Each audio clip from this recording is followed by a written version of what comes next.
Hervé évoquait à l'instant la trahison. La question qui est en train de se poser au Royaume-Uni, et ce depuis quelques jours, c'est est-ce que l'entourage d'Andrew, la famille royale, savait à quel point elle savait et est-ce qu'elle l'a couvert?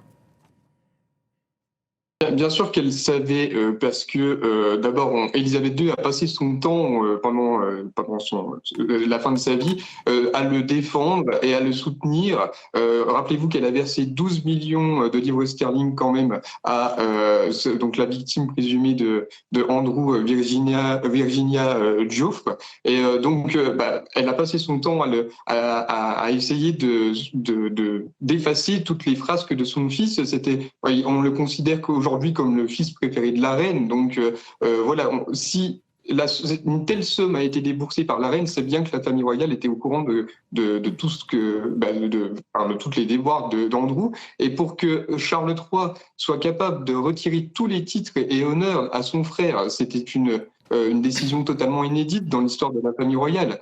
Jamais aucun monarque n'avait fait ça auprès de sa famille, un membre de sa famille. Eh bien, pour qu'il retire tous ses titres, tous ses honneurs, qu'il le mette à la porte de sa résidence où il habitait depuis maintenant une vingtaine d'années. Enfin, tous ces éléments montrent que, en fait, les Windsor étaient bien au courant de tout cela et que, aujourd'hui, en fait, c'est plutôt la descente aux enfers d'Andrew auquel on assiste et qui va ne s'accélérer au fur et à mesure du temps. Et on imagine que pour le roi et pour la couronne britannique, il faut à tout prix se préserver de tout cela, même si elle est déjà éclaboussée, hein, il faut le dire. On l'a vu au cours des derniers déplacements du roi Charles III. Les Britanniques n'hésitent plus à l'interpeller, à le critiquer même ouvertement sur cette affaire. Le fait qu'il ait réagi, là, il y a quelques instants dans un communiqué, réagit aussi vite. Je cite de nouveau les mots qui sont prononcés. La justice doit suivre son cours. Comment est-ce que vous l'interprétez ? Je pense que c'est une révolution en soi parce que normalement un membre de la famille royale a pour tradition d'observer cette maxime victorienne, ne jamais s'exprimer, ne jamais se plaindre. Et donc Charles III est totalement contraire à une mentalité totalement contraire à sa mère et il n'hésite pas du coup à dire je me mets à la disposition de la justice, je me mets à la disposition de la police s'il le faut.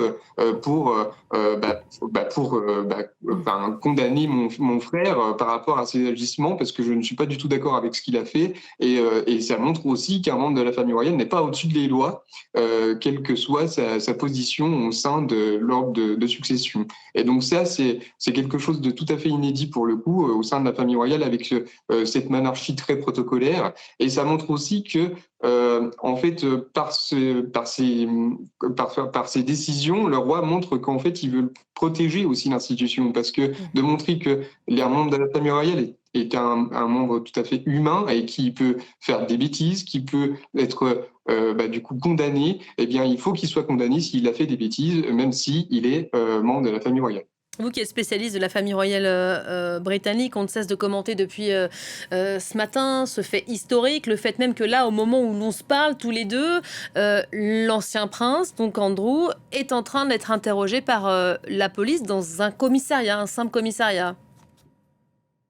Eh bien oui, c'est totalement incongru de se dire qu'un membre de la famille royale est dans une simple cellule avec simplement des toilettes et un lit. Voilà, c'est alors que lui, il a l'habitude d'être dans les dorures des palais. Donc oui, c'est totalement inédit pour le coup. Il faut aussi rappeler qu'aujourd'hui c'est son anniversaire. Le pauvre, c'était ses 66 ans. Donc quel drôle d'anniversaire finalement. Voilà. Ouais, quel drôle d'anniversaire. Effectivement, un mot sur ce qui lui est quand même reproché, parce qu'il y a plusieurs volets. Karim abordait à l'instant un de ces aspects.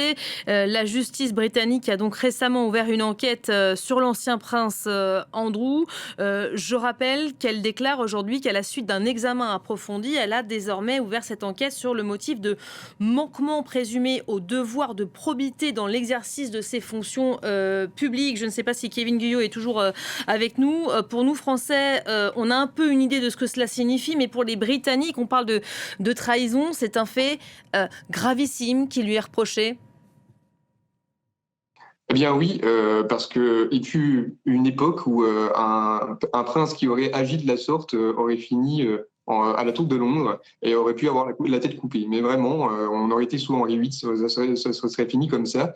Et aujourd'hui, on est dans une autre époque, et donc un membre de la famille royale ne finira pas avec la tête tranchée, mais il va finir en prison s'il le faut, être jugé comme un autre être humain. Et effectivement, c'est vraiment une trahison envers la couronne, puisqu'il est censé représenter l'institution monarchique, il est censé représenter sa mère au départ et maintenant son frère dans ses exercices, dans ses fonctions officielles, dans ses fonctions publiques.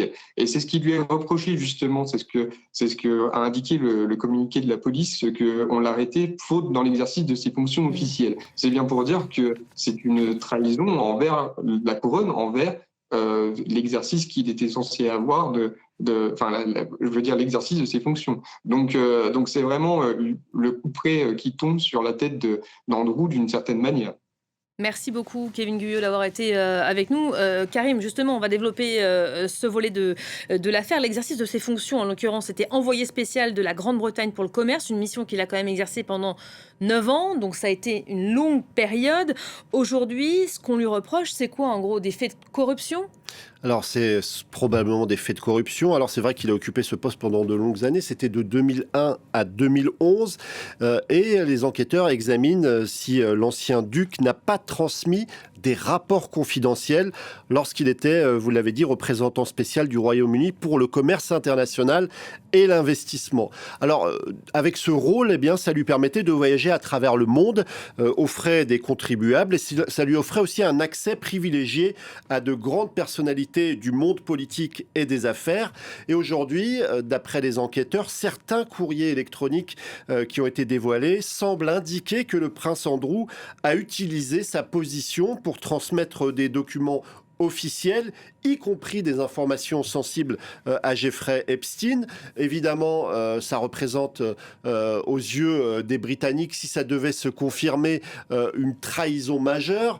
C'est d'ailleurs les termes qu'a utilisé un ancien parlementaire et un ancien ministre qui s'appelle Norman Baker, qui explique que divulguer ces informations financières à Jeffrey Epstein, c'est quasiment de la trahison. Mais l'autre question qui émerge, puisqu'il y a deux volets dans cette affaire, le volet de crimes sexuels et le volet de crimes de trahison économique, si on peut appeler ça comme ça, on peut s'interroger aujourd'hui finalement si les deux affaires ne s'entremêlent pas, parce que la question c'est de savoir en échange de quoi Andrew a-t-il divulgué ces informations. Est-ce que c'est en échange de filles, de femmes? Et finalement on a ces deux crimes, celui de trafic d'êtres humains qui vient percuter ces accusations de trahison. Et si l'affaire est extrêmement grave, elle prend une dimension encore plus glauque en quelque sorte. Certains commencent à expliquer aujourd'hui que Jeffrey Epstein était un délinquant sexuel, un criminel sexuel, mais on s'aperçoit peu à peu que ces crimes sexuels, il les a parfois instrumentalisés au service de la construction d'un réseau d'influence mondiale. Voilà, effectivement, les deux étaient liés. Hervé Amaury, je crois que vous êtes